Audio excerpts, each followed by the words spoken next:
The Amnesty International report concluded that Israel's cruel policies of segregation, dispossession, and exclusion across all territories under its control clearly amount to apartheid.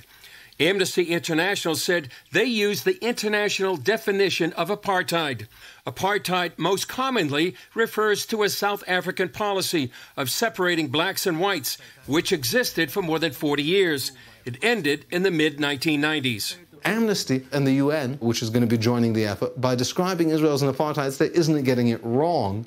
They're getting it the opposite of the truth. Professor Eugene Kontorovich explains his conclusion in a piece published by the Wall Street Journal titled, "There's apartheid in the Holy Land, but not in Israel." Israel is a country where Arabs participate in all walks of public life, hold positions in the government. In Israel, Arabs and Jews mingle in cafes, on buses, in all public places. But right next door, in those areas of the Holy Land governed by the Palestinian Authority, real apartheid is practiced. Kontorovich points out the PA has a law that calls for the death penalty if a Palestinian sells land to a Jew. Back in November, CBN News asked the Palestinian Authority's prime minister about that law. Land in Palestine is not a real estate issue. Land in Palestine is a political issue. So therefore, the Palestinian law does not allow land to be sold to non-Palestinians. Another controversial Palestinian government policy is referred to as pay to slay. That program rewards terrorists convicted of killing Jews. The U.S. Congress passed a law called the Taylor Force Act, preventing the U.S. from funding this policy.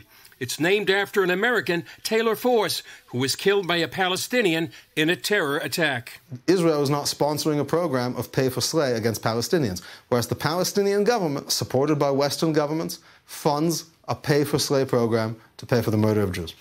Kontorovich says through all its laws and policies, the PA has created a Jew-free zone. When you look at the areas controlled by the Palestinian Authority, it's not that there's no separation of Jews and Arabs. There's just no Jews, because they have created a Jew-free state. And they enforce this through official methods. Despite these policies, it's a situation seldom reported on by Amnesty International, the UN, and other human rights groups. Chris Mitchell, CBN News, Jerusalem.